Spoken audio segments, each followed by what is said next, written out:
ABC News contributor Amanda Renteria, the former national political director for Hillary Clinton's 2016 campaign, along with conservative columnist and National Review editor Ramesh Ponnuru for more on this. Ramesh, how concerned are you for McCarthy right now that he might not get the 218 votes he needs? Ramesh, I think you're on mute.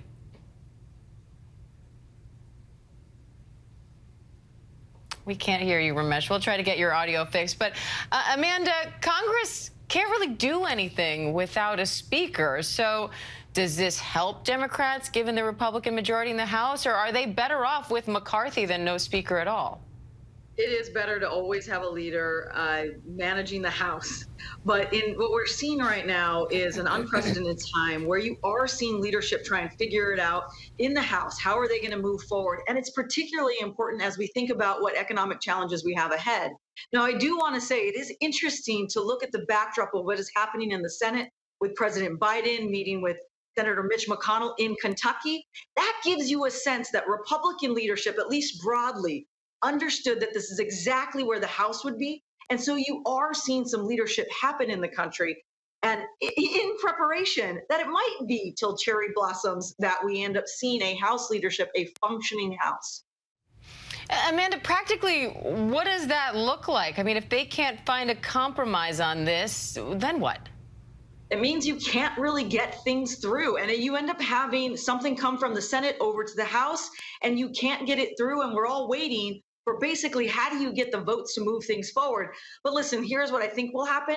I think we will go into vote after vote after vote until the Republican leadership figures out who is going to lead. I could imagine an adjourn as well. That basically slows things down, but gives the country, the Senate, the president, time to work behind the scenes to see what they can do to help.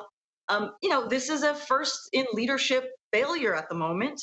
And so we're all sitting watching what will happen. But these very early statements indicate that this is going to be a public negotiation, and we're all going to be seeing every single step of the way. At least that's what these first press conferences are beginning to show you.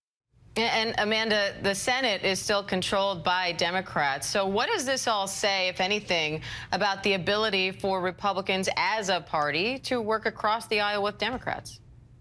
I think what you're going to see is Democrats waiting for who they should negotiate with in the House.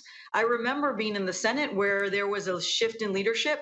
It's very, very difficult to negotiate any kind of legislation when you're not sure who can actually bring the votes to put it across the finish line in the House. And that's the unfortunate thing here, is it really does slow down the entire country when you do not have a clarity of House leadership.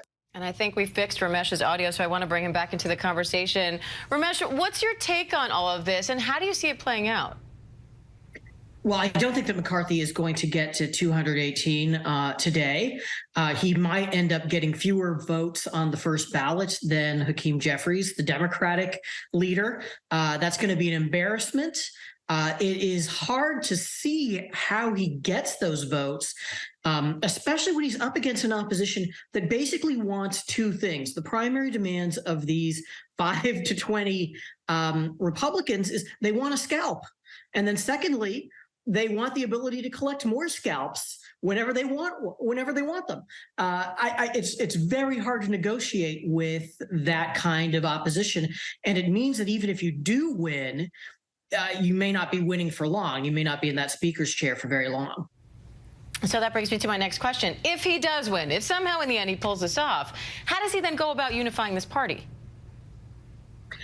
I think that the sorts of things he's saying right now about the opposition, while justified, are not going to bring the holdouts back to him. They're going to further embitter and alienate at least the sort of the hardcore opposition.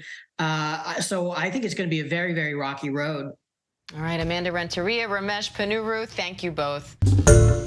Hi, everyone. George Stephanopoulos here. Thanks for checking out the ABC News YouTube channel. If you'd like to get more videos, show highlights, and watch live event coverage, click on the right over here to subscribe to our channel. And don't forget to download the ABC News app for breaking news alerts. Thanks for watching.